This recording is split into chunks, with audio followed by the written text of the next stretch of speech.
to derive quadratic equations giving specific attributes about the equations. So the first one says, write an equation for the quadratic that contains the point 6, -1 and has a vertex of 4, -3. So I'm going to remind myself that this stands for x and y, and this stands for h and k. So here's the vertex form of my equation. Y equals a x minus h squared plus k. So from here, I'm going to plug in the 4 values that I know, and I'm going to solve for a. So in our equations here, a is the missing piece we're going to solve for, and then we can write our final equation. So I'm going to plug in for y, I'm going to put -1, x is 6, h is 4 squared, plus k is -3. I guess I didn't need the plus. So now we're going to simplify this and solve for a. So -1 equals a times 2 squared minus 3. So I'll add 3 to both sides and get 2 equals a times 4. And when I divide both sides by 4, a equals 1/2. So that was the only missing piece to my puzzle. So when I write my equation, you don't put the x and y back in, you just put in the vertex. So I'm going to write y equals a is 1/2, h is 4, and k is -3. And there's my equation. So that's what we're going to be doing in all of these, is we're going to substitute what we know and solve for a. Number 2, write an equation for the quadratic that contains this point and has this vertex. So again, my point is xy, my vertex is hk. So y, -3 equals, a is the unknown, x is 5, h is 3, and k is 5. So now I solve. If I subtract 5 from both sides, I get -8 equals a times 2 squared. So -8 equals a times 4. And when I divide both sides by 4, I get a equals -2. And then I plug it into my equation. Y equals -2, x minus 3 squared plus 5. Whoops, I put a k, plus 5. All right, let's do another one. It's good practice. This time it contains the point 1, 0 and has a vertex at -2, -9. So y equals 0 equals a, x is 1, minus h. Now h is -2, so if I do 1 minus -2, you do end up with plus 2 squared, and then k was -9. I'll add 9 to both sides and get a times 3 squared. So 9 equals a times 9, which means a equals 1. So in my equation, I don't have to actually put a 1 for the a. I can put it there if I want to. So x minus h, so minus -2 squared minus 9. If you put a 1 in front, that is perfectly fine, but you don't have to put the 1 because it's understood. So that's what we do if we have a point and a vertex. In the next problem, we have a point and we have x-intercepts. Now let's think about the x-intercepts. Those are the points that are on the x-axis. So -7 actually represents the point -7, 0. And 5 represents the point 5, 0. And you may remember we've talked about the x-intercepts. That's another name for the roots or the solutions. Well, we had a factored form that used just that. It was x minus r1 and x minus r2. So -7 can be r1 and 5 can be r2. And the point -4, -9 is just our xy. So let's plug in what we know and solve for a.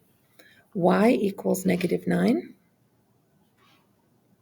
A is our unknown, just like before. X is -4 minus root 1 is -7. So we did minus -7. That is going to turn into +7. And now we have x again, which is still -4, and then -5. All right, so we'll do some calculations. -4 plus 7 is 3. -4 minus 5 is -9. So I have -9 equals a times -27. So when I divide both sides by -27, I'm going to end up with 1/3, positive 1/3. Now, if that dividing 27 by 9 didn't just pop into your head, here's what you can do. You go to alpha y equals, let's try that again. Alpha y equals, and you get your fraction. If I put -9 over -27 and hit enter, the calculator will reduce it for me and give me 1/3.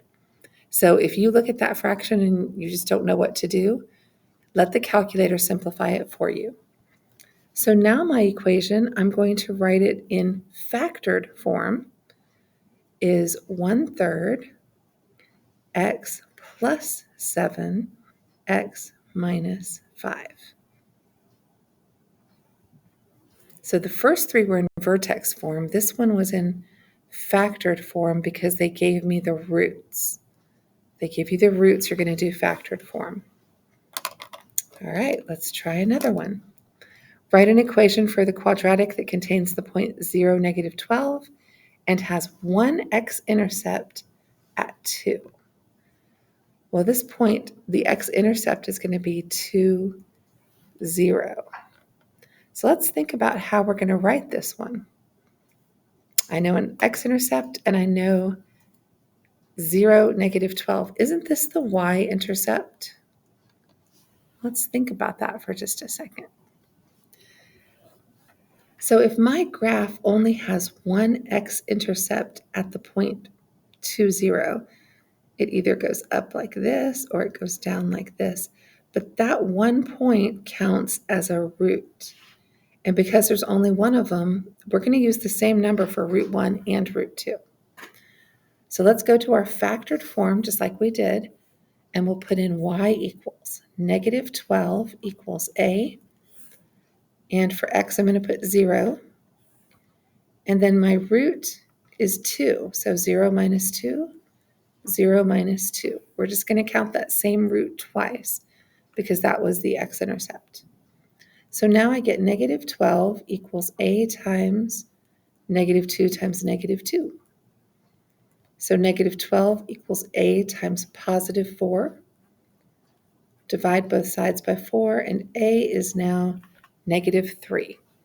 So we will plug that into our equation. Y equals a. And then if you want to write x minus 2, x minus 2, you may. If you prefer, if you notice, hey, that's the same thing, couldn't I write that as x minus 2 squared? Yes, you could. So both of those answers are perfectly acceptable. All right. Now the next one. It's a little bit different. This time they gave us 3 separate points. Well, we don't have an equation that uses 3 separate points. So we're going to let our calculator do the talking here. We are going to go to Stat, Edit. And in list 1, we're going to put all of the x coordinates. And in list 2, we're going to put all the y coordinates. And you have to correspond them. So -3 and 12 go together. 0 and 9 go together. 3 and 24 go together. So let's start by putting those numbers into our list. All right, so I'm going to go to Stat, and the first option is Edit. You don't have to go anywhere. And there are my empty lists. In list 1, we're going to put the x coordinates. -3, and you hit enter to get to the next cell. And then we'll arrow to list 2 and enter these numbers, 12, 9, 24.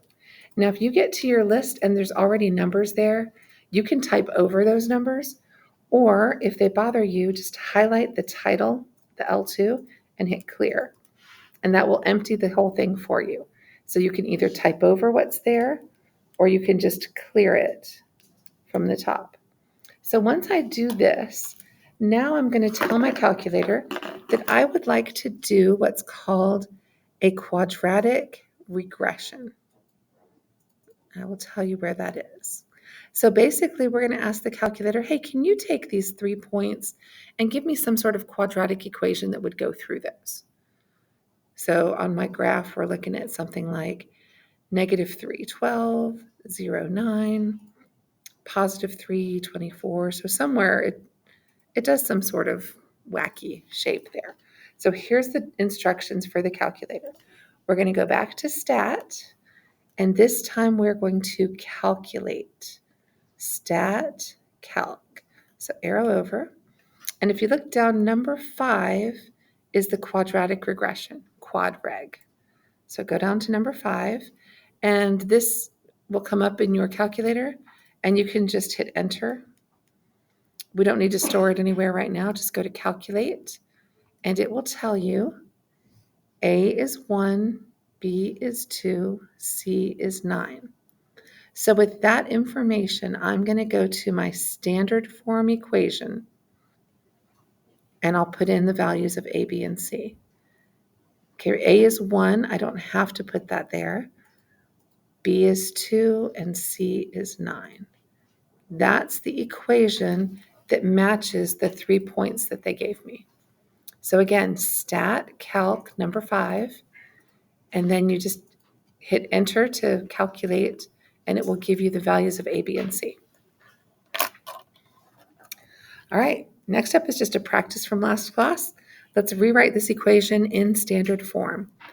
I'm going to FOIL these two, and then I'll distribute my 3 when I get done. So here we go, and don't forget the y equals. That's 10x squared minus 5x plus 4x minus 2.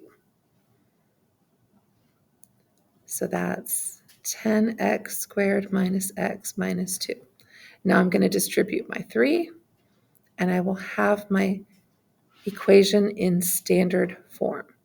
30x squared minus 3x minus 6. So that was just extra practice on what we've already done.